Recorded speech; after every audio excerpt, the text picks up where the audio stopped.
She hurled the coffee straight at my chest and screamed, "Give my son your credit card, Dor, get out." I stumbled into the freezing dark hallway, the burn already radiating through my shirt. And learned, too late, the house wasn't really mine. That moment didn't fade, it replayed, over and over. First, I remembered the sound, not her voice, though that cut sharp enough. But the hiss, the sizzle of hot coffee soaking through cotton and kissing bare skin. Like something dying in a pan. It was 7:12 on a Tuesday morning in Sylvania, Ohio. I remembered because I had just checked the microwave clock, the one that always ran for minutes fast. The kitchen smelled of burned toast and paperwork stacked like filing cabinets. Troy's phone buzzed on the table, vibrating against the cheap laminate like a trapped insect. "I'm Frank Calder. I was 58 that morning. 30 years as a union electrician, IB Local 8, wiring schools, hospitals, strip malls. Retired early after a shoulder that never healed right. I believed in paying bills on time, keeping my word, and never taking what wasn't mine. I never thought I'd be in my own kitchen, assaulted by my wife."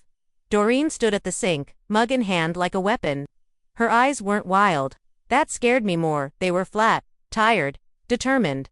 "Frank," she said, too calmly. "We already talked about this." Troy didn't look up, thumbs scrolling over his phone, bacon grease smearing the screen. "Payments due today," he muttered. I set my lunch pail down. The metal clanged louder than it should have. "I told you, no," I said. "I'm not giving him my credit card." Then Doreen snapped.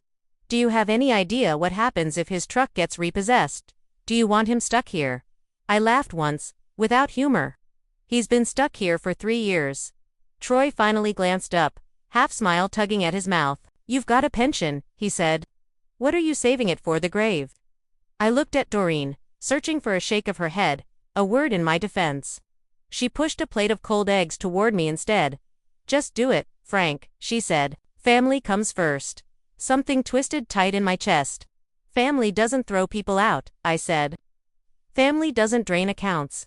Then the coffee hit left shoulder, and chest soaked through, burned deep and fast. I gasped. The mug bounced off my arm, shattered on the tile. Pieces skidded under the table. I noticed, stupidly, the mug, our family Christmas photo from 10 years ago. All smiles, as if nothing could ever go wrong. "Give money or get out," Doreen screamed. My skin shrank, curled. I stood stunned, staring at the steam rising off my shirt, then nodded. "Okay," I said. My voice sounded far away. "I'm leaving." No yelling. No threats. I grabbed my jacket, keys, wallet, and the small lockbox with deeds and paperwork I'd never trusted anyone else with. Troy snorted. "About time." Outside, March air slapped my wet shirt like punishment. Frost clung to the edges of the windshield of my old Chevy. I sat, breathed. Each inhale hurt where the burn was already tightening like a pulled band.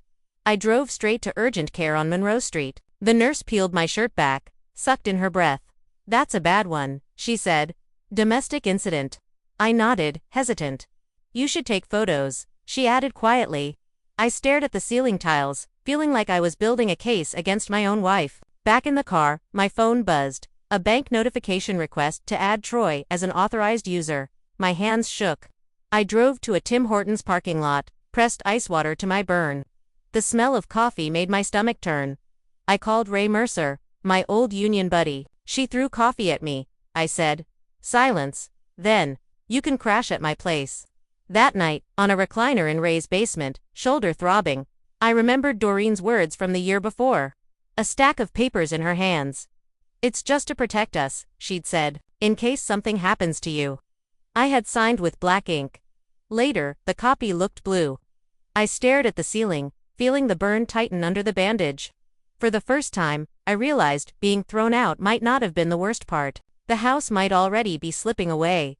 Ray's basement smelled of damp concrete and old motor oil. Recliner creaked. Shoulder reminded me it was still alive. Sleep came in pieces. Every time I drifted off, that hiss returned to coffee hitting my skin. Next morning, Ray fried eggs in a cast-iron pan. "You look like hell," he said, sliding a plate toward me. "Feel worse," I said. He nodded. No questions. Just poured coffee into a chipped mug. I didn't touch it. After he left, I sat at a card table in the basement, opened my laptop, hands shaking not from pain, but fear I didn't want to name. The numbers didn't lie. Cash advances I didn't remember taking. Fees stacked on fees. Subscriptions I never signed up for, all in the middle of the night. Payday loan, $500. Troy's name but my address, my phone, my credit history. He didn't want help. He wanted access. Phone rang. Doreen. You happy now? She demanded. I'm burned, I said. You provoked me. She snapped. He humiliated himself, I said. Troy's voice, loud and sharp, steel. You've been living off Mom's paycheck since you got hurt. I laughed bitterly. I paid this house for 20 years. You don't even work anymore. What are you good for? Doreen sighed. Frank, just come back and be reasonable. I'm done being reasonable, I said, and hung up an hour later. I sat across from a woman named Paul at the 5th branch on Central Avenue, calm voice, reading glasses on a chain. She listened as I laid it out. Burn, demand, charges. I see this more than you'd think, she said. Family pressure, older customers. Just help me. What do I do? We shut it down, she said, step by step. Fraud alert, new card, new passwords. Blocked any attempt to add Troy. Opened a separate account, rerouted pension deposit. This isn't abandoning your family, she said. It's protecting yourself. That hit me. When I left the bank, I felt something I hadn't felt since Tuesday morning. Control. By evening, my phone was buzzing. Nan-stop, my sister Linda, 2 guys from church, a neighbor I barely spoke to. Why'd you leave, Doreen? They asked. She says, you walked out. What's going on with you, Frank? I didn't answer. Thursday afternoon, I drove back to the house to grab clothes and tools. Parked across the street, I stared at the place I'd painted, shoveled, fixed, paid for. The garage door didn't budge. I punched in the code. Nothing. Troy stepped out from the side yard. Keys dangling from a finger, grinning like he'd been waiting. Code changed, he said. You don't live here anymore. I'm getting my stuff. You already got what you deserve. I said. The truck caught my eye. A black Ford F-150, smelling new, parked where my old Chevy had sat. Troy leaned against it like it was a throne. Something stuck out of his back pocket. A glossy flyer. Cash offer, quick close, no banks. I drove away without a word. That night, Ray and I sat in his kitchen. He cracked open 2 beers, slid one to me. Condensation ran down the bottle.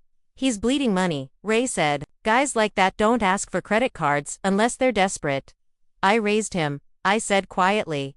Since he was 15, taught him to drive, co-signed his first loan. Ray shook his head. You didn't raise a thief. You trusted one. Friday morning, passing the house on my way to the lawyer, I saw Troy in the driveway with a man I didn't know. Chip, gray suit, no tie, folder in hand. Troy nodded like a dog waiting for a treat. I didn't know the man, but I knew one thing. Troy wasn't after my credit card anymore. He was after something bigger. And he was stupid enough to think I wouldn't notice. Diane Holloway's office sat above a closed insurance agency on Main Street. Dust and old carpet cleaner hit me in the stairwell. My shoulder throbbed with every step. Diane was in her early 60s. Gray hair pulled back. Glasses perched low. The office smelled like paper and printer toner. No posters, just binders and a framed courthouse photo. Tell me from the beginning, she said, clicking a pen. I told her. The coffee, the credit card, Troy, the bank, the flyer. She didn't flinch. Leaning back, she said, Frank, we're going to slow this down. Panic doesn't fix panic. She spread my documents across the desk. Deeds, statements, trust paperwork Doreen had insisted on after my shoulder injury. This is a revocable living trust, Diane said. You're the grantor. That means it's yours, or it was. She slid one page forward. This amendment, that's the problem. Ink looked wrong. Blue, not black. I always sign in black, I said. You'd be surprised how often that matters, she said, pointing to the witness line. This witness, he's connected to Troy. I clenched my jaw. So, what does that mean? Case for undue influence, she said. But nothing is automatic. We need proof. And patience. Patience had never been my strong suit. Wiring jobs taught you to solve problems fast. Paper and people don't work that way. She laid out a plan. Legal separation for standing. Emergency motion for exclusive use of the home, citing assault and coercion. Freeze any trust changes until the court reviewed them. This isn't revenge, she said. This is protection. My chest felt hollow, but I nodded. She's not a monster, I said. Doreen scared. Afraid of ending up broke. Fear makes people do terrible math. Diane said, softening briefly. But it doesn't excuse this. Ray helped me retrieve what I could, legally. While Doreen and Troy were out, we collected mail from the box, still under my name, in a cereal box, folded letters stamped past due, final notice, not addressed to me. Back in Diane's office, I laid them out. She nodded. He's drowning, she said. Drowning people grab whatever floats. That afternoon, my phone buzzed again. Credit application received. Not anger this time, clarity. Troy wasn't reckless. He was cornered. Cornered men make public mistakes. Diane filed the motions by day's end. Frank, if someone shows up claiming to buy your house, call me. Don't engage. Let paperwork talk. That night, lying in Ray's recliner, shoulder itching under the bandage, I stared at the ceiling fan spinning slow. I'd spent my life fixing things with my hands. Now I was learning to fight with ink. Ink lasts longer than bruises. I didn't see it, but I heard it through Doreen's voice. Hi, panicked, breaking on the phone. There's a man in the house. Frank, what did you do? What kind of man? I asked. A stranger. A suit.com. To calm? He says I'm not allowed to be here. Thursday, 4:40 p.m. Thin light. Everything exposed. His name, Malcolm Pierce, licensed property manager, acting under trustee instructions. No sirens, no shouting, just clipboard.com voice. Ma'am, step back while I complete inventory. Doreen asked who he thought he was. I represent the property, not the people, he said. Troy barreled in behind her, puffed up. You can't do this. This is our house. Malcolm didn't blink. Sir, you are not on the deed, the trust, or utilities. Step outside. That sentence did more damage than any threat I could make. Doreen finally reached me, sobbing. You blindsided me, embarrassed me.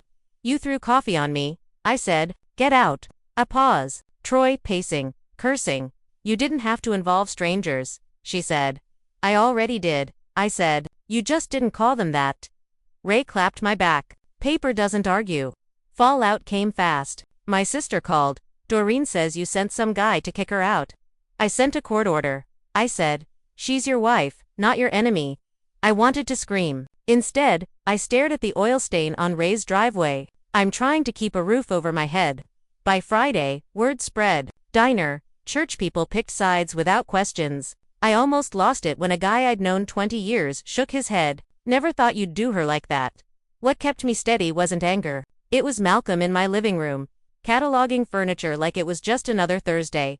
That afternoon, Troy left a voicemail. Thin stretched. You think you're smart, he said. You think papers make you untouchable? I'll ruin you. I didn't call back. I forwarded the message to Diane. Her reply was one line. Good. Let him keep talking. By evening, Malcolm had finished the inventory. Nothing flashy, no drama, just documentation. What was mine? What was joint? What couldn't be touched? Doreen texted once more. Please just stop. I typed, deleted, typed again. We'll let the judge decide. I sat on the edge of Ray's recliner, listening to the furnace hum. The burn itched under my shirt, always like that when anxiety settled in. For the first time since Tuesday, I felt the ground shift not under me, but under them. The stranger in the suit hadn't raised his voice. He didn't need to.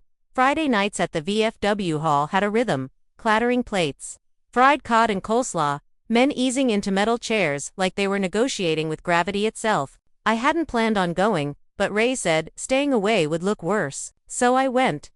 The room went quiet, not fully silent, just thinner. Conversations dipped. Eyes slid off me too fast. I grabbed a tray, stood in line. The burn under my shirt itched like a reminder not to forget. At a corner table, Doreen sat stiffly, hands around a paper cup. Troy lounged beside her in a new jacket, arm draped across the chair like he owned the place. When he saw me, his mouth curved just enough. Ray leaned close. Don't bite, he murmured. Let him talk. I ate in silence. Cardboard eggs, metallic clatter of forks. Halfway through, Doreen stood. Her voice wavered, but it carried. I just want people to know, she said. I didn't ask for any of this. She didn't name me, didn't need to. Troy jumped in smoothly. Frank's confused, he said. He's under a lot of stress. We were just trying to help. Heads nodded. I felt my hands curl into fists under the table. Diane's voice echoed. It goes on paper. After dinner, outside under buzzing yellow lights, a man I barely knew sidled up to Ray. I saw Troy last week, he said quietly, with some guy talking fast. Papers involved. Ray raised his eyebrows, glanced at me. That was the first crack. Monday morning was cold and gray. The courthouse smelled like old wood and disinfectant. I sat on a hard bench, hands folded, heart slow and heavy. Troy walked in, cheap navy suit, sleeve tag tucked under the cuff. A bailiff cleared his throat when he leaned against the wall. "Troy Haskins," the man said. "Stand clear." Troy flushed. Doreen avoided my eyes. Inside, Diane spoke plainly. "No theatrics. Just facts. Burn photos, bank records, trust amendment, neighbor statements, Malcolm's inventory." Troy tried to interrupt once. Judge raised a hand. "Sir," she said, "you'll have your turn." He never really did. When it ended, Doreen broke down in the hallway. "I didn't think it would go this far." She sobbed. "He said it would be temporary." I said. I looked at her, really looked, small, old, shoulders rounded. "I asked you to stop," I said. "You told me to leave." She reached for my arm, froze at the bandage, face crumpled. "I'm sorry," she whispered. I stepped back. Some apologies come too late. Troy was escorted away, traffic warrants, unpaid fines. People stared, not at him, at me. Ray put a hand on my shoulder. "You held steady," he said. "That's how you win." I nodded, watching Doreen descend the steps alone. The fish fry crowd would talk, they always did. But now, they had the whole story. Courtroom emptied like a room after a storm. Chairs scraping. Papers shuffling. Voices low. I stayed seated, breathing slow. Shoulder itched under the bandage, a dull reminder that pain doesn't vanish when shouting stops. Diane leaned in. "It's done," she said. "At least the part that matters." Judge's orders. Trust amendment, frozen pending review. Attempt to leverage the house went nowhere. Troy barred from the property.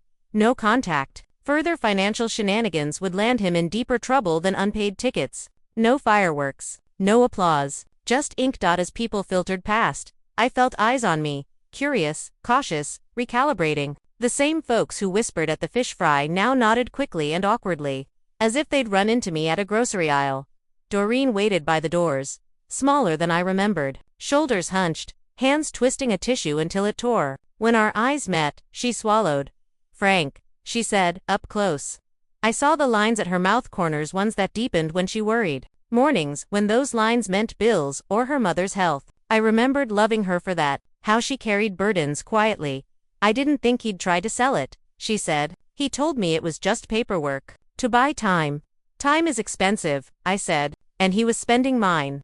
She glanced at my shoulder. "I never meant to hurt you." I didn't answer. In my head, I heard the hiss again, the mug shattering, the words after. "I believe you," I said finally, "but believing you doesn't fix what happened." Her eyes filled. She reached out, then let her hand fall. "Can we start over?" "I don't know," I said. "Right now, I need quiet." She nodded, as if expected. We stood a second longer. Then she turned and walked down the steps. Ray waited outside, hands in pockets. "Coffee?" he asked, half smiling. "Not today," I said. We drove back in silence. Street the same. Bare trees, cracked sidewalks, basketball hoop without a net. Inside, the house smelled of old carpet, lemon cleaner, faintly coffee, Malcolm's tags gone. Rooms bigger without Troy's noise. I walked slowly, touching edges of chairs, counters. In the kitchen, the broken mug was gone. In its place, plain white, clean, empty. I stood there a long time. That night, I slept in my own bed. Mattress creaked. Ceiling fan clicked on lowest setting. Shoulder tugged, then settled. Morning. Diner on Central. Same booth. Same waitress. Plate of eggs and toast? "Rough week," she said. "You could say that." I smiled small. A man from the VFW stopped by. Then another. No speeches, just nods. Hand on shoulder. Recognition mattered more than winning ever did. I won't lie. Not everything fixed itself. Paper can protect a house, but it can't rebuild trust. Some nights, quiet feels too big. Some mornings, I flinch at the smell of coffee. But at 58, I learned. Love doesn't get to cost your dignity. Family doesn't get to empty your accounts and call it help. And when words fail, paper, slow, boring, honest paper can tell the truth out loud. If you've ever had to walk away to save yourself, know this. You're not weak for choosing safety over silence. Not cruel for drawing a line. Sometimes the bravest thing is saying no and meaning it.